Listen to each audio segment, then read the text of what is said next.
Hana mến chào cô bác, anh chị và các bạn. Mùa lễ Tết sắp tới, Hana xin gửi tới cô bác, anh chị và các bạn một món bánh được làm từ đậu xanh với cách tạo hình trái đào, mang ý nghĩa may mắn, thịnh vượng và hạnh phúc cho đầu năm mới. Nếu thích, xin mời cô bác, anh chị và các bạn cùng vào bếp làm với Hana nhé. Để làm món bánh này, trước tiên mình sẽ lấy 150g đậu xanh ca. Sau khi vo thật sạch, ngâm với nước ấm khoảng 1 tiếng cho đậu xanh nở hoàn toàn. Đem rửa thêm một lần nữa cho thật là sạch. Và thêm nước vào ngập mặt đậu, cách đậu khoảng 5cm. Cho son đậu lên bếp và đậy nắp lại, nấu cho đậu sôi.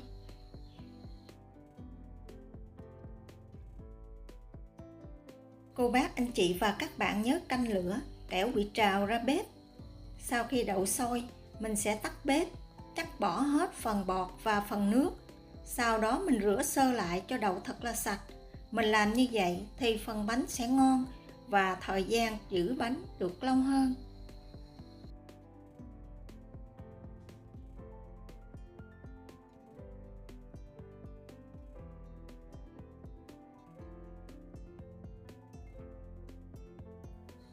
Mình cũng rửa cái son cho thật là sạch. Sau đó cho đậu trở lại vào nồi. Bây giờ mình thêm vào 450ml nước, 1/4 muỗng cà phê muối để nắp lại và nấu cho tới khi đậu mềm hoàn toàn. Cô bác, anh chị và các bạn cũng nhớ canh lửa. Khi đậu sôi thì mình sẽ dỡ nắp ra, hớt cho thật là sạch bọt. Sau đó tiếp tục nấu cho tới khi đậu mềm hoàn toàn thì tắt bếp.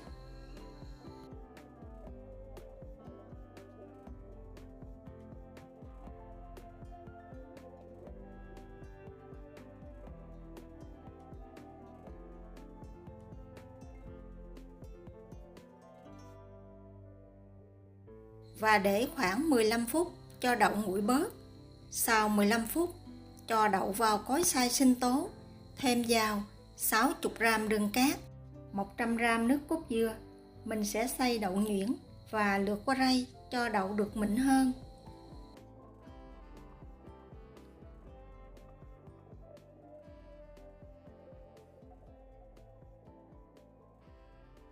Cho chảo đậu lên bếp, mình sẽ nấu ở lửa vừa cho tới khi đậu sôi. Thỉnh thoảng cô bác, anh chị và các bạn cũng nhớ khuấy đều lên để tránh bị khét ở đáy.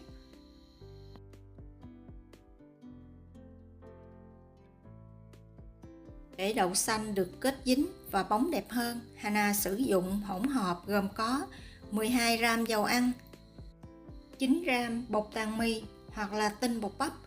Có bột tàn mì thì phần bánh sẽ dẻo và trong hơn. Và 4g bột mì. Trộn đều lên. Khi chảo đậu sôi thì mình sẽ hạ lửa nhỏ lại và cho từ từ phần hỗn hợp bột vào. Mình vừa cho vừa khuấy. Hana chia làm 3 lần cho. Khi khuấy đều xong, mình mới cho phần tiếp theo.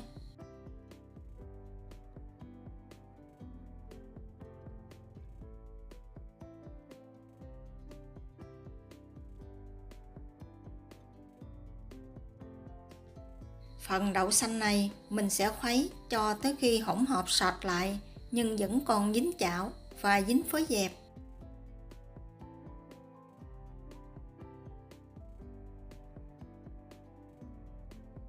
Khi đậu xanh đã đặc sệt lại thì mình sẽ cho vào 10g đường loco.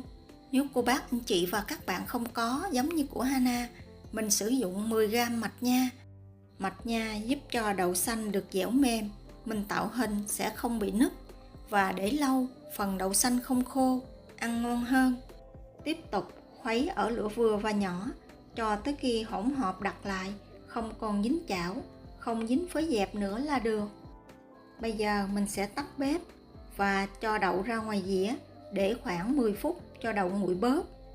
Sau 10 phút mình sẽ bọc kín đậu lại để tránh mặt đậu bị khô và để cho đậu nguội hoàn toàn trước khi tạo hình. Khi đậu đã nguội hoàn toàn thì mình sẽ nhào sơ đậu lại cho bột đậu được dẻo mịn hơn và chia đậu 20g trên một viên Với công thức này, Hana làm được 24 quả đào.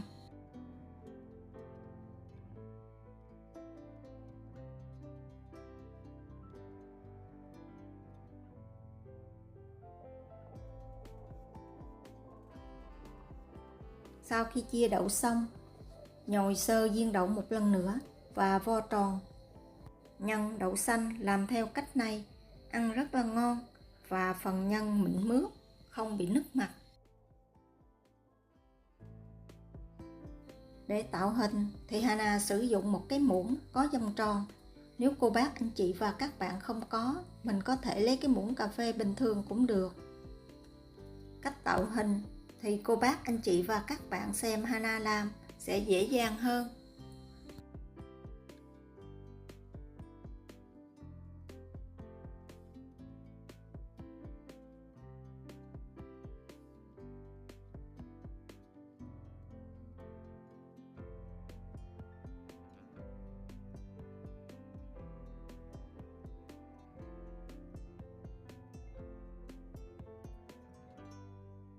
Sau khi tạo hình xong, mình dùng bất kỳ vật dụng nào mình có để chỉnh sửa lại đường nét cho đẹp hơn.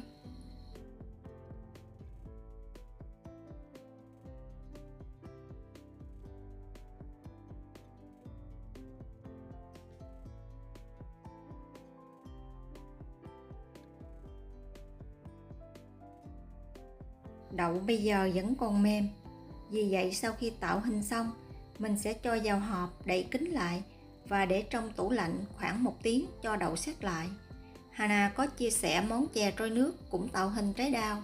Hana có để đường link phía dưới, cô bác, anh chị và các bạn tham khảo nha. Trong thời gian chờ đậu sét lại, mình sẽ đi ngâm phần rau câu. Hana sử dụng 300ml nước, 7 gram bột rau câu giòn và 2 gram bột rau câu dẻo. Rau câu dẻo làm cho vỏ bánh vừa dai dai giòn giòn, ăn rất là ngon. Nếu không thích, cô bác, anh chị và các bạn thay thế hoàn toàn bằng rau câu giòn. Và mình để rau câu một bên cho rau câu nở. Sau 1 tiếng, mình sẽ lấy bánh ra và dùng que mình sẽ xiên từng trái đào. Nếu lúc nãy cô bác, anh chị và các bạn không để trong tủ lạnh, phần bột đậu xanh này mềm, mình xiên, phần que xiên này sẽ bị lọt ra ngoài, làm cho bánh mình không đẹp mắt. Nếu cô bác, anh chị và các bạn có miếng xốp, mình ghim lên. Không có, mình lấy cái hộp cho gạo vào làm giống như của Hana cũng được. Sau khi chuẩn bị đậu xanh xong thì mình bắt son rau câu lên bếp, khuấy đều, đậy nắp lại nấu sôi. Thỉnh thoảng mình cũng dỡ nắp ra khuấy đều lên để tránh bị khét. Khi rau câu sôi, mình sẽ dỡ nắp ra khuấy đều, nấu thêm khoảng 3 phút nữa để cho rau câu nở hoàn toàn. Sau 3 phút, rau câu đã nở thì thêm vào 2 muỗng canh đường cát và 1/2 muỗng cà phê hương vani. Khuấy đều lên, nấu cho tới khi đường tan hoàn toàn. Nếu có bọt thì cô bác, anh chị và các bạn nhớ hớt cho thật là sạch bọt.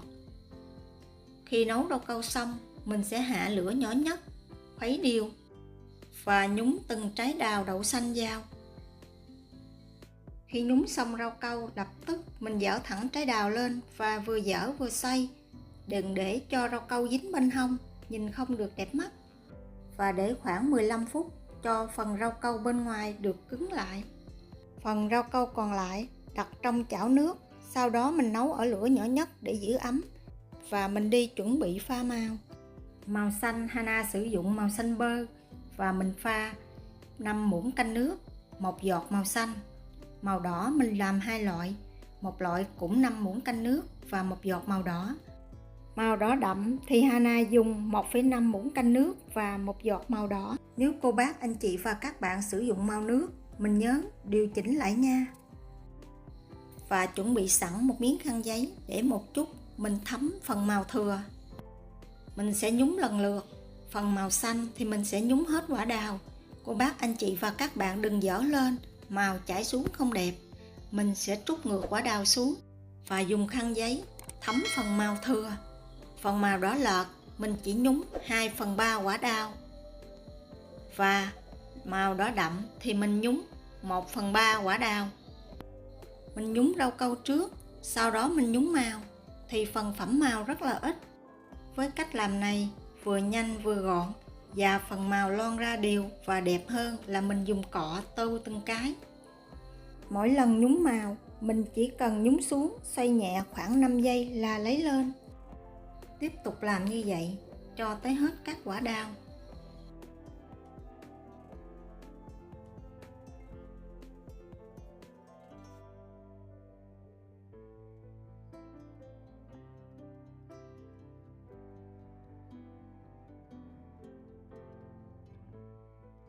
Sau khi nhúng màu xong, mình sẽ đun nóng phần rau câu còn lại và tiếp tục nhúng thêm một lần nữa. Mỗi lần nhúng rau câu, cô bác anh chị và các bạn cũng nhớ dỡ thẳng đứng quả đào lên, kẻo một chút rau câu động lại bên hông nhìn không được đẹp. Và mình để khoảng 15 tới 30 phút cho phần rau câu này đặc lại. Và đây là thành phẩm những quả đào của Hana vừa làm xong. Màu sắc bên ngoài rất là bắt mắt. Phần rau câu thì dẻo dẻo dai dai. Phần đậu xanh thì mềm mềm, thơm mùi đậu xanh, béo béo của mùi nước cốt dừa, ăn rất là ngon. Vị ngọt thì vừa phải, màu sắc thì hài hòa. Vậy là cô bác anh chị và các bạn có thêm một món bánh mới cho bữa tiệc đầu năm của gia đình của mình. Hy vọng cô bác anh chị và các bạn thích cách làm này. Nếu thích, nhớ đăng ký ủng hộ kênh của Hana nhé. Hana cảm ơn.